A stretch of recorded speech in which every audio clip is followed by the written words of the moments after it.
এই তিনজন হ্যাঁ তিনজন বাবা তোমাদের বাসা বলে গেছিলাম রে তোমার আপনার কি তোমার নাম রফি তোমার আমার নাম এখানে কিভাবে আসছো তোমরা? কি বলে নিয়ে আসছে? তোমার নাম কি বাবা?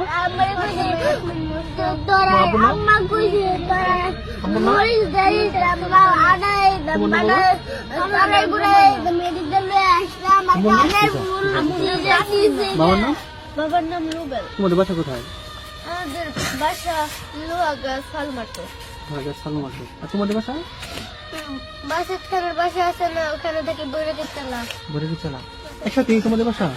ওর আর আমার এক জায়গায়, কিন্তু ওর আলাদা। তোমাদের তিনজনটা একসাথে কিভাবে করলো? বৈরাগী চালাতে আমাকে আর ওকে করছে। ওগুলো ঝালমুড়ি কিনতে চাইছিল, পরে ওটা ধরছে। আর আমাদের স্কুলে পিকনিকের পরে না আসে, ওখান থেকে টাইকা দিতে